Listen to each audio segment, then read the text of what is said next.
Selamat pagi, perkenalkan nama saya Tri Lestari SPD. Saya adalah guru di SD Negeri 1 Sitirejo, Kecamatan Wagir, Kabupaten Malang. Sekaligus sebagai mahasiswi PPG dalam jabatan tahun 2023 Angkatan 2 di LPTK Universitas Muhammadiyah Malang. Pada hari ini, hari Senin tanggal 4 Desember tahun 2023, saya akan melakukan ujian kinerja secara luring di SD Negeri 1 Sitirejo, Kecamatan Wagir, Kabupaten Malang. Berikut ujian kinerja saya.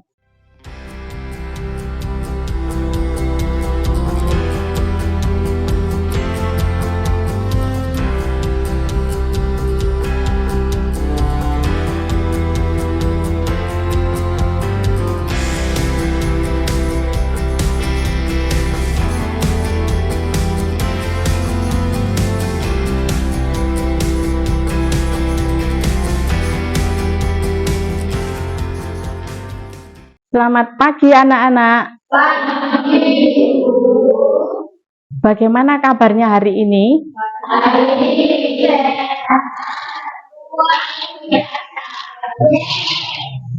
Apakah hari ini ada teman kalian yang tidak masuk? tidak. Tidak. Masuk semua berarti ya? Oh ya.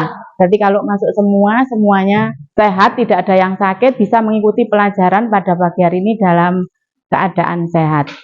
Baik anak-anak, sebelum kita masuk ke pembelajaran, terlebih dahulu kita berdoa di awal pembelajaran. Silakan ketua kelas mimpin doa. Bersiap menunjukkan kepala doa mulai. Berdoa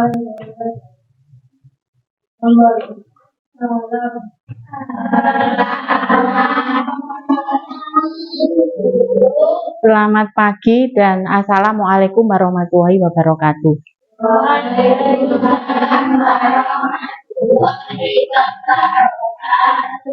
Anak-anak, pagi hari ini Bu Guru punya lagu ya, lagu kebangsaan kita yang judulnya Dari Sabang Sampai Merauke. Nanti dinyanyikan bersama-sama dengan semangat ya. Ada yang sudah hafal? Sudah hafal semua kah? Sudah.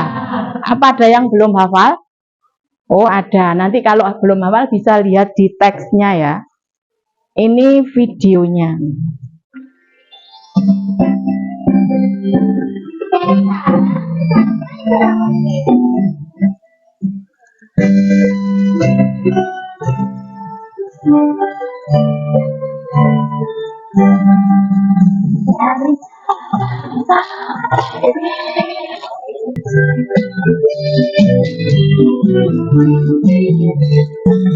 Bagaimana rasanya setelah menyanyi? Selain kita menambah semangat, Bu Guru juga punya satu lagi permainan namanya ice breaking. Nah, permainan di sini tujuannya untuk menambah semangat anak-anak untuk belajar biar tambah semangat dan melatih daya konsentrasi kita dalam belajar. Ice breakingnya judulnya seperti ini. Ikuti yang dilihat judulnya ya. Nah, di sini ada langkah-langkah permainan. Bagaimana cara mempermainkannya? Yang pertama nanti anak-anak kalau Bu Guru mengatakan berdiri, berdiri semua ya. Terus tidak boleh keluar dari bangku, berdiri tetap di mejanya masing-masing. Terus permainannya seperti ini, ada kata kuncinya. Kalau Bu Guru bilang, ikuti apa yang saya lakukan, jangan ikuti apa yang saya katakan. Berarti kalau contoh, misalkan Bu Guru bilang begini, pegang telinga, tapi Bu Guru pegangnya kepala, berarti yang diikuti yang kepala. Terus lagi, pegang hidung, tapi Bu Guru, nah tangannya di mana? Berarti yang diikuti ya. Terus nanti jika ada peserta yang salah mengikutinya, berarti permainan bisa dikatakan berhenti dan anak tersebut bisa disuruh kembali ke duduknya semula ya. Mungkin bisa dimulai ya. Ayo berdiri semua. Judulnya tadi apa? Ikuti apa yang dilihat. Ikuti apa yang dilihat. Coba dipahami dulu. Ikuti apa yang dilihat. Apa yang Bu Guru ucapkan nanti berarti itu sebagai kata kuncinya ya. Pegang telinga.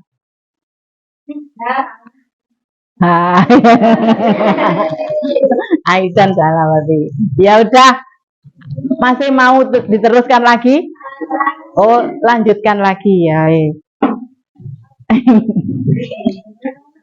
Pegang pundak. Pegang telinga. Pegang hidung. Salah. Ya udah. Sudah, silakan duduk kembali ya. Tepuk tangan. Semua sudah bisa melakukannya dengan baik. Sekarang sudah semangatnya sudah mulai bertambah lagi ya. Nah, setelah melakukan ice breaking, Bu Guru juga punya ini. Kalian belajar di sini kan punya tujuan ya, Nak ya. Ya, tujuan pembelajaran pada pagi hari ini yaitu peserta didik mampu menganalisis hubungan antar makhluk hidup pada suatu ekosistem dalam bentuk jaring-jaring makanan. Nah, anak-anak mungkin masih ingat ya jaring-jaring makanan. Coba siapa yang bisa jawab pertanyaan ini ya. Bagaimana suatu makhluk hidup pada suatu ekosistem itu bisa mendapatkan energi? Siapa yang bisa? Bagaimana suatu makhluk hidup yang ada pada ekosistem itu bisa mendapatkan energi? Energi itu apa ya anak-anak? Energi itu sama dengan sumber makanan. Bagaimana caranya makhluk hidup yang ada pada suatu ekosistem bisa mendapatkan energi atau makan? Bisa makan dari makhluk hidup yang lain. Apalagi ya? Mengalami rantai makanan ya, berarti saling ketergantungan ya makhluk hidup yang satu dengan yang lain. Terus menurut pendapat kalian, bagaimana menurut pendapatmu mengapa di dalam suatu ekosistem itu perlu ada jaring-jaring makanan? Perlu ada jaring-jaring makanan, mengapa? Ayo, siapa yang bisa jawab? Mengapa di dalam suatu ekosistem itu kok perlu ada jaring-jaring makanan? Karena semua makhluk membutuhkan energi ya. Mungkin yang lain, mengapa makhluk hidup dalam suatu ekosistem itu jaring-jaring itu kok sangat penting dalam suatu ekosistem? Ada yang tahu? Oh ya, baik, kalau memang anak-anak tidak tahu, Bu Guru punya video pembelajarannya. Nah, nanti coba anak-anak simak dengan baik ya. Nah, video pembelajaran ini tentang ekosistem ya, ekosistem rantai makanan dan jaring-jaring makanan. Ekosistem adalah kumpulan makhluk hidup atau biotik dan benda-benda tak hidup atau abiak yang saling berinteraksi dan bergantung satu sama lain. Komponen biotik adalah manusia, hewan, tumbuhan, dan berbagai mikroorganisme yang tidak terlihat. Sedangkan komponen abiotik adalah cahaya matahari, air, udara, bebatuan, dan tanah. Komponen biotik tersusun dari individu, populasi, dan komunitas. Individu adalah makhluk hidup tunggal, misalnya seekor ikan. Populasi adalah kumpulan individu yang sejenis, misalnya populasi ikan. Komunitas adalah kumpulan populasi yang hidup di suatu tempat, misalnya dalam suatu kolam terhadap populasi ikan, populasi teratai, dan populasi ganggang. Simbiosis mutualisme adalah interaksi yang saling menguntungkan. Contohnya interaksi bunga dan lobak. Bunga untung karena dibantu dengan ikannya, sedangkan lobak untung karena mendapatkan madu dari bunga. Simbiosis komensalisme adalah interaksi yang menguntungkan satu pihak, sedangkan pihak lain tidak diuntungkan ataupun dirugikan. Kakak kasih contoh satu rantai makanan berikut ya. Rumput adalah produsen karena dapat membuat makanannya sendiri melalui fotosintesis. Rumput dimakan oleh belalang. Belalang adalah konsumen satu atau primer. Belalang dimakan oleh katak. Katak adalah konsumen dua atau sekunder. Katak dimakan oleh ular. Ular adalah konsumen tiga atau tersier. Ular dimakan oleh elang. Elang adalah konsumen puncak karena tidak dimakan lagi oleh hewan lain. Terakhir, sisa tumbuhan dan hewan yang mati akan diuraikan oleh pengurai atau dekomposer seperti bakteri, cacing, atau jamur. Konsumen pada rantai rantai makanan adalah hewan herbivora, karnivora, atau omnivora. Herbivora suka makan tumbuhan, contohnya belalang dan kuda. Karnivora suka makan daging, contohnya katak dan ulat. Sedangkan omnivora suka makan tumbuhan sekaligus daging, contohnya ayam dan monyet. Ekosistem bukan hanya hutan loh, ekosistem banyak sekali jenisnya. Ekosistem alami terbentuk secara alami tanpa campur tangan manusia, contohnya hutan, sungai, dan laut. Ekosistem buatan sengaja dibuat oleh manusia, contohnya kolam dan sawah. Ekosistem juga dikelompokkan menjadi ekosistem darat dan ekosistem air. Ekosistem darat ada banyak contohnya. 1. Ekosistem hutan hujan tropis yang memiliki curah hujan tinggi dan lebat. Jenis hewan dan tumbuhan di hutan ini sangat beragam. 2. Ekosistem sabana, yaitu rumput yang diselingi dengan pohon palem. 3. Ekosistem padang rumput, yaitu area rumput yang luas dan diselingi dengan semak. 4. Ekosistem gurun atau padang pasir yang kering dan panas. 5. Ekosistem taiga yang biasanya tersusun dari satu jenis tumbuhan seperti kemar atau pinus. 6. Ekosistem tundra yang dingin dan hanya bisa ditemui oleh rumput. Ekosistem air juga banyak jenisnya. Ekosistem air tawar contohnya danau, kolam, dan sungai. Ekosistem air asin contohnya terumbu karang dan laut dalam. Ekosistem air payau adalah peralihan antara air tawar dan air asin. Contohnya ekosistem muara sungai dan air pantai. Keseimbangan ekosistem harus selalu dijaga. Keseimbangan ekosistem dapat terganggu karena bencana alam atau aktivitas manusia seperti penebangan hutan, perburuan ilegal, dan pencemaran limbah. Nah, setelah kamu tahu tentang ekosistem, gimana ya biar jadi bijak? Ya, kamu bisa membantu dengan cara memelihara keseimbangan ekosistem. Mudah kok, kita bisa mulai dengan membuang sampah pada tempatnya, mendaur sampah atau menanam pohon. Video yang barusan kalian simak tadi adalah video tentang ekosistem ya. Untuk rantai-rantai dan rantai makanan dan jaring-jaring ini ada kelanjutannya. Nah, di sini anak-anak sudah melihat ya. Di situ ada pengertian rantai makanan. Ada contoh rantai makanan, juga ada istilah-istilah di dalam rantai makanan. Ada juga pengertian jaring-jaring makanan dan peran jaring-jaring makanan. Pengertian rantai makanan. Rantai makanan itu apa ya? Nah, rantai makanan adalah perjalanan memakan dan dimakan dengan urutan tertentu. Beberapa rantai makanan bisa disatukan dalam ekosistem yang lebih besar, sehingga dinamakan dengan jaring-jaring makanan. Contoh rantai makanan itu ya, ada gambarnya. Ada penyedia makanannya itu, di situ ada rumput, terus rumput dimakan oleh kelinci, kelinci dimakan oleh elang. Nah, kelinci di sini merupakan konsumen tingkat pertama, sedangkan elang merupakan konsumen tingkat kedua.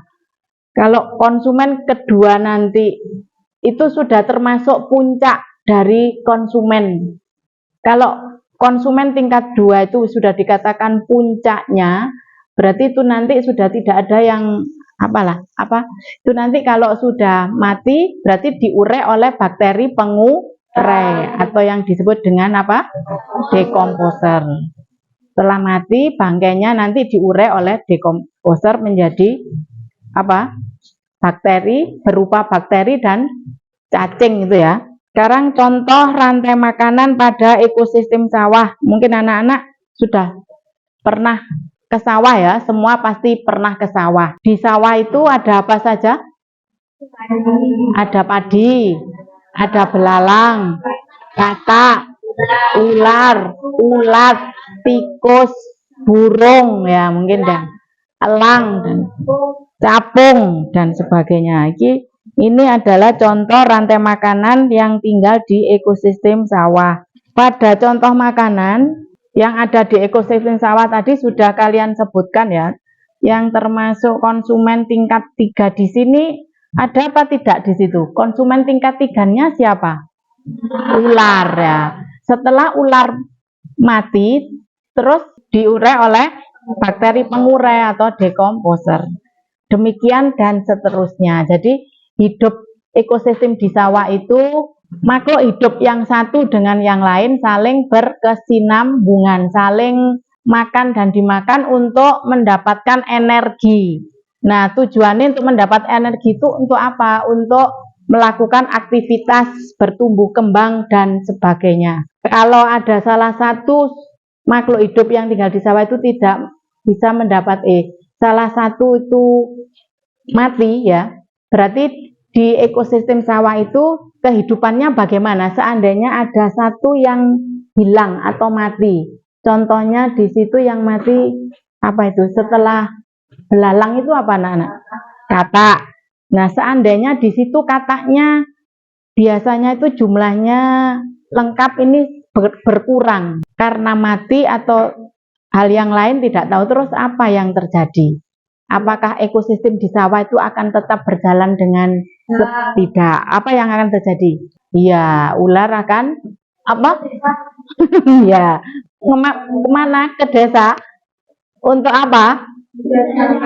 Untuk mencari makan. Berarti dalam satu ekosistem itu ada yang hilang satu, berarti sudah tidak seimbang. Kehidupan dalam ekosistem sawah itu sudah tidak seimbang, sudah tidak harmonis lagi ya, karena satu yang hilang. Saya bacakan di sini ya. Jaring-jaring makanan di sini memberikan peran pada semua makhluk hidup agar proses rantai makanan bisa berlangsung. Jaring-jaring makanan memberikan peran pada makhluk hidup agar proses rantai makanan bisa berlangsung dengan baik. Hal ini karena dalam jaring-jaring makanan pada suatu ekosistem, konsumen bisa punya peran yang berbeda. Jaring makanan. Kalau kita perhatikan itu adalah contoh jaring-jaring makanan ekosistem apa ya? Yang tinggal di ekosistem hutan bisa ya, di hutan bisa. Nah, coba perhatikan di situ, pohon di situ sebagai apa? Produsen.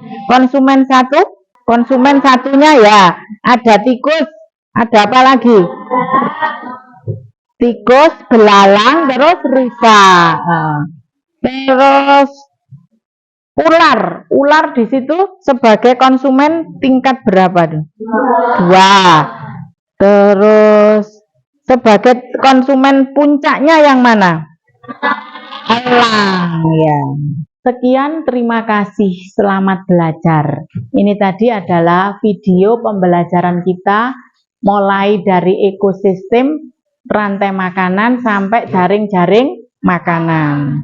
Nah, sekarang Bu Guru untuk lebih ini ya, nyoba Bu Guru di dalam ekosistem tadi kan ada banyak makhluk hidup ya di sana, baik itu yang ada di hutan maupun di laut tadi. Bu Guru ambil salah satu contoh hewan yang ada di sana tadi.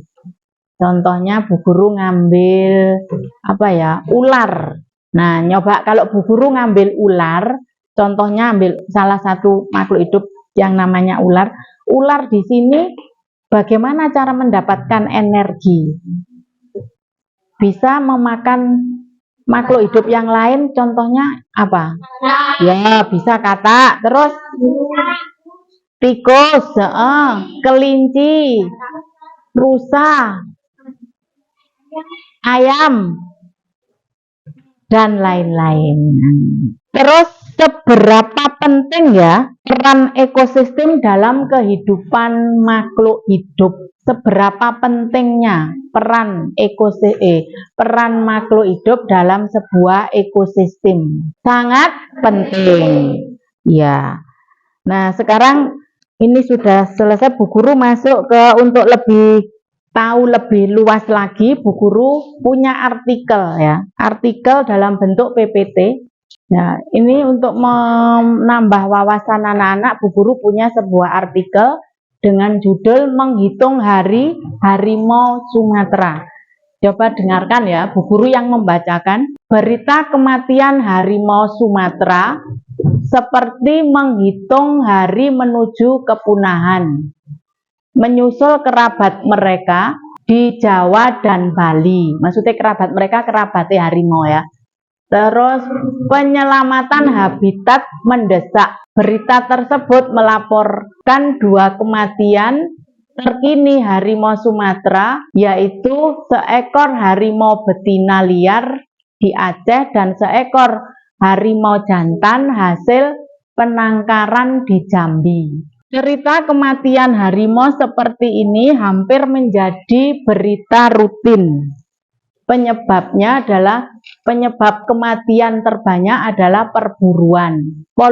Populasi harimau Sumatera diperkirakan sekitar antara 500 sampai 600 ekor dengan 150 sampai 200 ekor. Di antaranya berada di Aceh. Pemerintah dan aktivis konservasi bukannya diam menghadapi ancaman kepunahan ini. Berbagai langkah dilakukan, diantaranya membangun suaka marga satwa. Suaka ini menampung harimau yang diselamatkan setelah berkonflik dengan manusia. Namun konservasi terbaik adalah menjaga habitatnya. Jika tidak, harimau Sumatera menyusul punah seperti harimau Bali pada tahun 1940-an dan harimau Jawa pada tahun 1980-an. Menurut kalian, nah ini apa ya?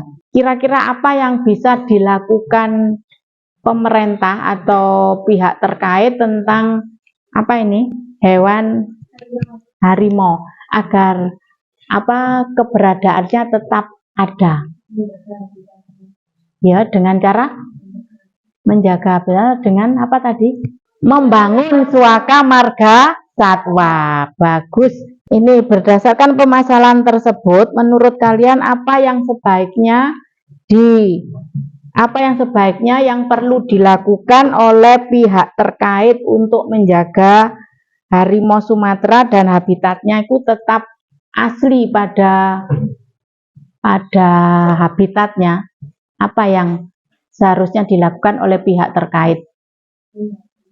Ya, tadi sudah dijawab Najwa ya, membangun suaka marga satwa. Terus apa lagi nih? Seperti yang kita ketahui, harimau termasuk konsumen tingkat 1 atau harimau di sini termasuk, kalau kita lihat di ekosistem hutan ya, harimau ini termasuk konsumen tingkat berapa? Konsumen tingkat puncak ya, tingkat puncak. Kalau harimau ini sudah ada di puncak, berarti suatu saat ini akan mati ya. Terus kalau sebagai puncak itu sama dengan makhluk hidup apa itu ya? Kalau sebagai konsumen puncak itu sama dengan apa? Iya, konsumen terakhir atau puncak itu sama dengan apa? Binatang karnivora atau apa? Predator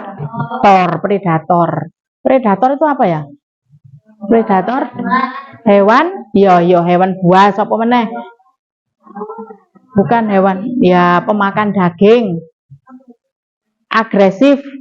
Dia bisa mendapatkan energi dengan cara apa?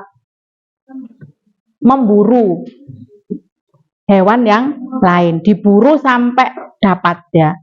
Itu jenenge apa? Predator ya.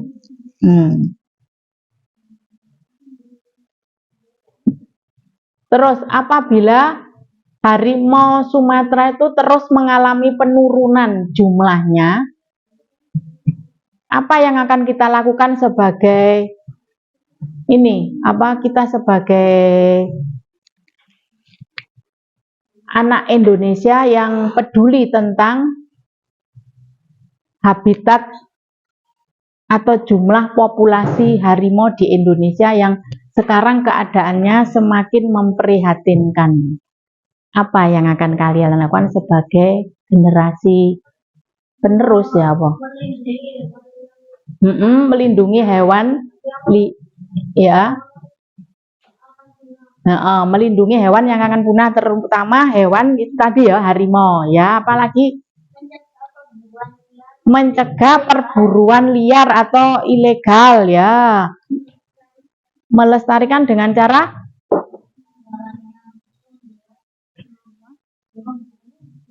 dibuatkan ya marga satwa.